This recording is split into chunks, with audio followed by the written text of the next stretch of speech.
السلام علیکم ورحمۃ اللہ وبرکاتہ۔ رمضان المبارک کا بابرکت مہینہ سن 2023 پہلا عشرہ۔ اس عشرے میں بہت سارے لوگ اللہ سبحانہ و تعالیٰ کی عبادت کرنے میں بڑی محنت کر رہے ہیں، اور اس محنت میں ایک محنت یہ بھی ہو رہی ہے کہ لوگ صبر کر رہے ہیں۔ وہ لوگ جنہوں نے اپنے پیاروں کو پچھلے رمضان سے اس رمضان کے درمیان کھویا ہے، ان کی غم کی شدت کا اندازہ ہم اور آپ نہیں لگا سکتے، اور وہ اپنے غم کا اظہار چینل پر بھی کمنٹس کی صورت میں کرتے ہیں، واٹس ایپ پر بھی کرتے ہیں، انسٹا پہ بھی کرتے ہیں، فیس بک پر بھی کرتے ہیں، ای میل کے تھرو بھی کرتے ہیں۔ اس طرح بہت سارے لوگ ہیں جنہیں مختلف غم زندگی کے مختلف مراحل میں ملے۔ ایک ماں نے کہا کہ مجھ سے لوگ کہتے ہیں کہ تو ابھی بھی غم میں ہے، حالانکہ تیرا بیٹا جو ہے وہ 12 سال پہلے 10 سال پہلے اس دنیا سے جا چکا ہے۔ What ever was the case, یہ میں آپ کو بات بتا رہا ہوں یہیں کی اسی ملک کی۔ تو اس عورت نے کہا، اس ماں نے کہا لوگوں سے کہ تم سال گن رہے ہو، میرے لیے تو کل کی بات ہے کہ میرا ہنستا کھیلتا بیٹا اس دنیا سے چلا گیا۔ اب دنیا سے تو سب نے جانا ہے، اس میں تو کوئی دو رائے ہے نہیں۔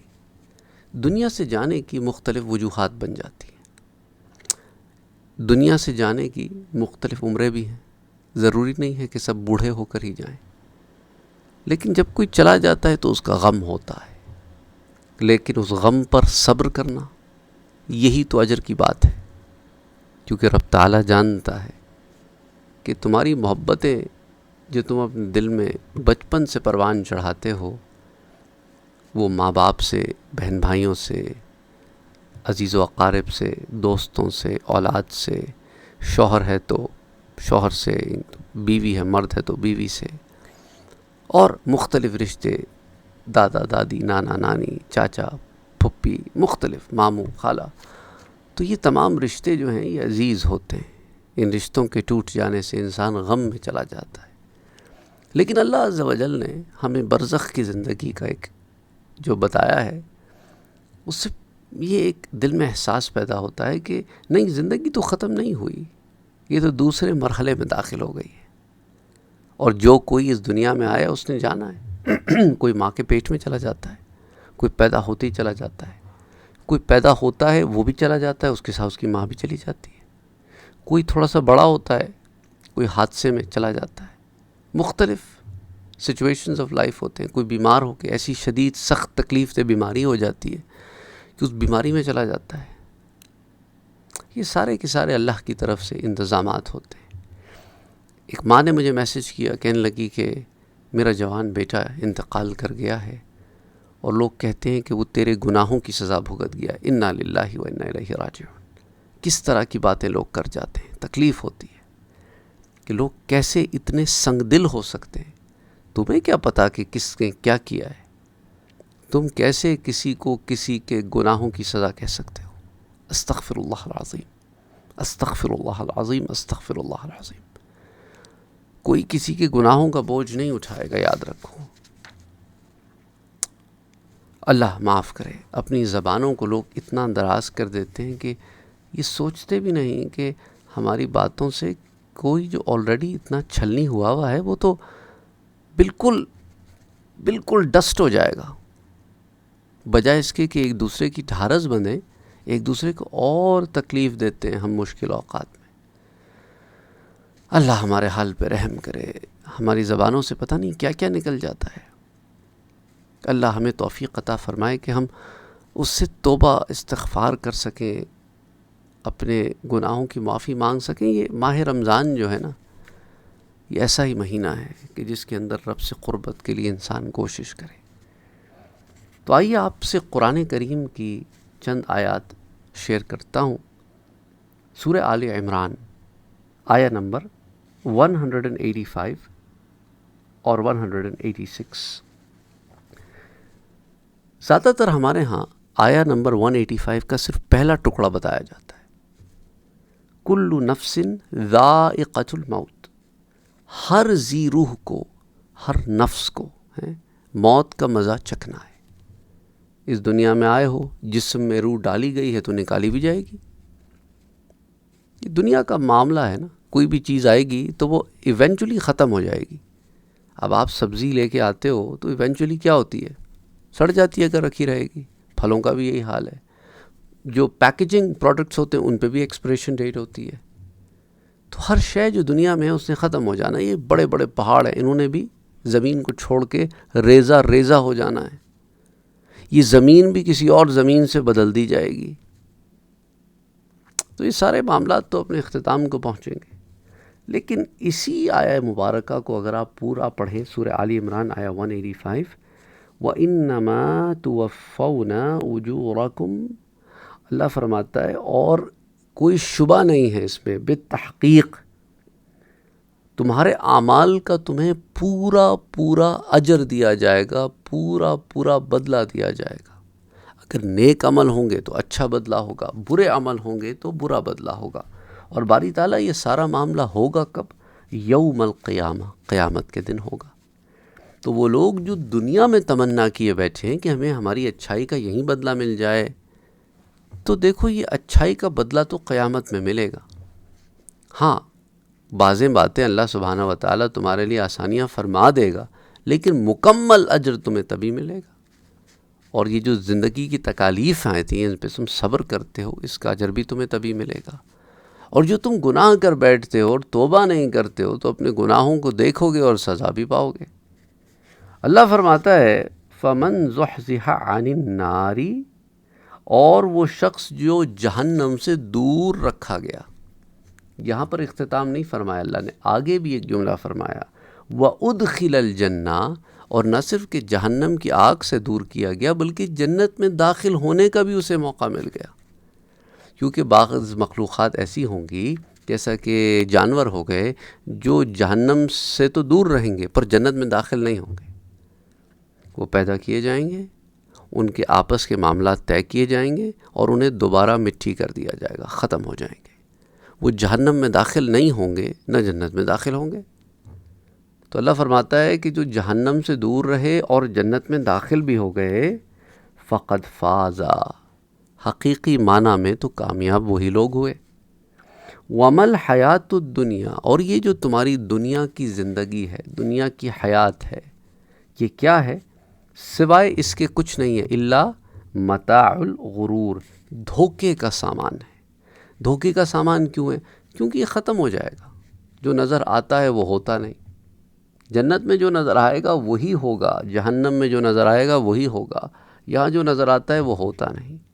یہاں تم دغا بازیاں بھی کرتے ہو، دھوکے بازیاں بھی کرتے ہو، منافقت بھی کرتے ہو. تمہارا نفاق کسی پہ کھلتا نہیں، تمہارے اندر کا معاملہ ہے. تمہارا رب جانتا ہے کہ تمہارے اندر کیا معاملہ ہے. تم دنیا والوں سے چھپا جاتے ہو، رب سے کیسے چھپاؤ گے؟ تو یہاں تو چیزیں دھوکے میں ہیں. بظاہر ملٹائی ملین گھر میں رہنے والا آدمی اس سے زیادہ قرضوں میں ڈوبا ہوتا ہے. باہر سے بڑی شان و شوکت میں نظر آتا ہے، لوگ کہتے ہیں سبحان اللہ، واہ واہ واہ واہ. بڑے بڑے بلینئر ہوتے ہیں لیکن اتنا ہی انہوں نے کہیں نہ کہیں کچھ نہ کچھ ایسا کیا ہوا ہوتا ہے کہ وہ سارا کچھ ہوائی کھیل چل رہا ہوتا ہے. تو بہرحال جو نظر آتا ہے وہ ہوتا نہیں، اور جو ہوتا ہے وہ نظر آتا نہیں. تو یہ دھوکے کا معاملہ ہے. اب اللہ فرماتا ہے اگلی آیت میں لَتُبْلَوُنَّ، ہم آزمائیں گے تمہیں اے ایمان والوں، فی اموالکم، تمہارے مالوں میں، وانفسکم، اور تمہاری جانوں میں.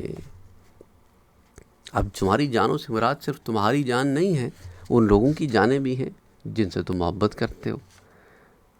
وَلَتَسْمَعُنَّ مِنَ الَّذِينَ أُوتُوا الْكِتَابَ مِنْ قَبْلِكُمْ وَمِنَ الَّذِينَ أَشْرَكُوا أَذًى كَثِيرًا، اور وہ لوگ جنہیں اللہ نے کتاب دی ہے اور وہ لوگ جو مشرک ہیں، ان دونوں کیٹیگری کے لوگوں سے تم ایسی باتیں سنو گے جن سے تمہیں تکلیف ہوگی. تمہارا ایمان لانا تمہارے لیے دشوار کر دیا جائے گا. تمہیں کافر مشرک ایسی ایسی باتیں کریں گے کہ جس سے تمہارا دل چھلنی چھلنی ہو جائے گا. لیکن سنو وَإِن تَصْبِرُوا وَتَتَّقُوا، اگر تم صبر کرو اور تم پرہیزگاری اختیار کیے رکھو تو فَإِنَّ ذَلِكَ مِنْ عَزْمِ الْأُمُورِ، تو یہ بڑی ہمت کے کام ہے۔ تو صبر کا کرنا اور صبر کے ساتھ ساتھ پرہیزگاری رکھنا یہ ہمت کا کام ہے۔ بعض لوگوں کو تکلیف پہنچتی ہے تو کفر و شرک میں اور دہریت میں بڑا سر چڑھ کے دوڑتے ہیں اور کہتے ہیں کہ بھائی ہمیں تو دین پر کاربند رہنے سے ملا ہی کیا سوائے غموں کے، تو ہم دین چھوڑ دیتے ہیں۔ تو نہ صبر کرتے ہیں نہ تقویٰ کرتے ہیں۔ بعض صبر تو سم واٹ کر جاتے ہیں لیکن پھر گناہوں میں پڑ جاتے ہیں، وہ غم کو بھلانے کے لیے گناہ کرتے ہیں۔ کتنے شرابی ہیں، آپ کہتے ہیں شراب کیوں پیتے ہو؟ کہتے ہیں جی غم کو بھلانے کے لیے، اس دنیا سے عقل کو معاوف کرنے کے لیے ہم شراب پیتے ہیں، ہماری عقل بند ہو جائے۔ انا للہ و انا الیہ راجعون۔ کتنے لوگ ڈپریشن میں آ کے نشے میں پڑ جاتے ہیں کہ وہ عزم الامور نہیں کر پاتے، ٹھیک، نہ صبر کر پاتے ہیں نہ تقویٰ رکھ پاتے ہیں۔ تو پرہیزگاری اسی میں ہے کہ بندہ صبر کے ساتھ ساتھ راضی برضا رہے، رب تعالیٰ کی رضا میں راضی رہے اور اس سے مانگتے رہے، اس کی قربت میں آئے اور اس سے محبت کرے، اشد حبا للہ کرے کہ ایمان والے تو اللہ سے بے حد محبت کرتے ہیں اور اس محبت میں غرق رہتے ہیں اور اسی محبت کے متلاشی ہوتے ہیں، تلاش کر رہے ہوتے ہیں، اسی میں سرگرداں ہوتے ہیں، پھر رہے ہوتے ہیں، تو وہ جھوم رہے ہوتے ہیں اسی محبت میں۔ انہیں پھر غیر کی فکر نہیں ہوتی، غیر 4000 باتیں بھی کر جائیں نا، وہ کہتے ہیں میں تو اپنے رب کے عشق میں ڈوبا ہوں، مجھے کوئی خبر نہیں تم کیا کہہ گئے، نہ مجھے فکر ہے، میں تو بس ایک ہی شے جانتا ہوں، وہ رب ہے اور میں اس کا بندہ ہوں یا میں اس کی بندی ہوں، بس اسی میں وہ سرشار رہتے ہیں، اسی محبت میں جھوم رہے ہوتے ہیں اور اس کیفیت میں سرشار و مست ہوتے ہیں، انہیں غیر کی فکر ہی نہیں ہوتی۔ یہ وہ کیفیتیں ہیں جو دلوں میں اگر پیدا ہو جائیں تو دنیا والوں کی باتیں بھی بری نہیں لگتی، نہ کوئی تکلیف ہوتی ہے، بندہ اپنے رب کی محبت میں غرق ہوتا ہے۔ اپنے دلوں میں ایسی کیفیتیں پیدا کرو، پھر یہ لوگوں کی باتیں بری نہیں لگیں گی، بلکہ تم کہو گے کہ یار ان کی باتوں میں وقت ضائع کرنے سے اچھا ہے میں وہ رب کے ساتھ تعلق میں وقت لگا دوں۔ ان کی باتیں کانوں میں پڑتی ہیں، کلچتی ہوں، الجھتی ہوں، سوچتی ہوں، غم ہوتا ہے، یہ تمام کیفیتیں ہوتی ہیں، وقت میرا برباد ہوتا ہے۔ میں یہ وقت کسی ایسے کام میں نہ لگاؤں کہ جن سے مجھے محبت ہے، جو دنیا میں نہیں رہے، ان کے کچھ ایصال کا معاملہ ہو جائے، ان کے لیے دعائے مغفرت ہو جائے، کوئی نیک کام کر کے رب سے تعلق مضبوط کر لوں۔ ہیں ان دنیا والوں کی باتوں کا کیا ہے؟ کیا کہا؟ متاع الغرور، دھوکے کے سامان ہے یہ سارے، یہ مطلبی دنیا ہوتی ہے۔ یہ جو باتیں سنا رہے ہیں نا، کل کو آپ کے پاؤں میں پڑے ہوں گے اگر آپ سے کوئی کام نکل آئے، اور کام نکل آئے گا تو پھر پیٹھ پھیر کے چل دیں گے۔ دیکھو دنیا میں رہتے ہو نا، اپنا کام کیے جاؤ، اب لوگوں کو چھوڑ دو۔ ہر آدمی جو ہے وہ آپ کے ان اصولوں پہ نہیں اترے گا جن اصولوں کو آپ پکڑے ہوئے ہو، تو آپ نے اپنا کام کرنا ہے، وہ اپنا کام کر رہے ہیں، آپ نے اپنے عمل کا جواب دینا ہے، انہوں نے اپنے عمل کا جواب دینا ہے۔ تو بہرحال بہت ہی خوبصورت آیات ہیں، اس لیے آیتوں کو جب پڑھا کریں تو پوری پڑھا کریں، اور اس کے آگے پیچھے جو آیات ہوتی ہیں انہیں بھی دیکھا کریں، تو اس میں اللہ سبحانہ و تعالیٰ جو کمپلیٹ میسج ہمیں دینا چاہ رہا ہے وہ موجود ہوتا ہے۔ تو اللہ نے کیا فرمایا کہ ہر نفس کو مرنا ہے لیکن روح مووز آن۔ اچھا یہ بڑی خوبصورت آیہ مبارکہ ہے۔ اللہ فرماتا ہے کل نفس ذائقۃ الموت، ہر روح کو موت کا مزہ چکھنا ہے۔ اب اس کو آپ یوں دیکھیں کہ اگر کوئی شے ختم ہو جائے بالکل تو وہ تو چکھ نہیں سکتی نا، وہ تو ختم ہو رہی ہے، جس کو چکھنا کہہ رہے ہیں اس چکھنے میں ختم ہو رہی ہے، تو ذائقہ تو بعد میں فیل ہوتا ہے۔ تو معلوم کیا ہوا کہ یہ شے جو جسم سے نکل رہی ہے یہ ختم نہیں ہو رہی، یہ کچھ چکھ کے موو آن ہو رہی ہے۔ کیونکہ جو موو آن ہوتا ہے، جو اگلے مرحلے میں داخل ہوتا ہے، وہی تو بتائے گا کہ کیا ذائقہ چکھا تھا. جو ختم ہو گیا اس نے کیا ذائقہ بتانا ہے. تو یہاں سے عالم برزخ کی ایک اور دلیل ہمیں ملتی ہے. اس کے بعد عالم قیامت کی دلیل ملتی ہے، جنت کی جہنم کی دلیل ملتی ہے کہ وہ چکھے گا تو بتائے گا نا. تو ہر نفس کو موت کا مزہ چکھنا ہے. اس طرح جب زندگی کا مزہ چکھنا ہے تو موت کا مزہ بھی چکھنا ہے. اس کے بعد اللہ نے فرمایا کہ دیکھو تمہیں تمہارے عملوں کا پورا پورا بدلہ دے دیا جائے گا قیامت کے دن.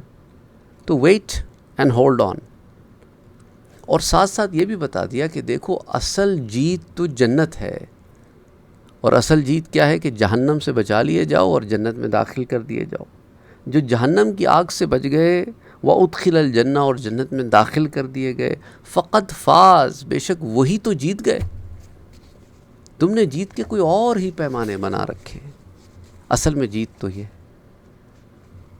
بہرحال اللہ سبحانہ و تعالی سب کو صبر جمیل عطا فرمائے اور سب کے تکلیفوں اور دکھوں کو دور فرمائے. رمضان المبارک کے اس بابرکت مہینے میں اللہ عز و جل سے ہم دعا کرتے ہیں کہ باری تعالیٰ جو چلے گئے انہیں بخش دے، جو ہیں انہیں بھی معاف کر دے اور صراط مستقیم پر قائم رکھ. آمین یا رب العالمین. اور جو آئیں گے انہیں بھی ہدایت میں رکھ. اے اللہ ہمیں، ہماری آل، ہمارے اہل، ہمارے رشتہ داروں، ہمارے دوستوں، ہمارے محلے داروں اور تمام لوگوں کو، جمیع الناس، سب کے سب، سارے کے ساروں کو اے اللہ ہدایت دے اور ہدایت پر رکھ. ربنا لا تزغ قلوبنا بعد اذ ہدیتنا وہب لنا من لدنک رحمہ انک انت الوہاب. ربنا آتنا فی الدنیا حسنۃ وفی الآخرۃ حسنۃ وقنا عذاب النار. لا الہ الا انت سبحانک اننا کنا من الظالمین. اللہم صلی علی محمد وعلی آل محمد صلی اللہ علیہ وآلہ وسلم. آمین یا رب العالمین. السلام علیکم ورحمۃ اللہ وبرکاتہ.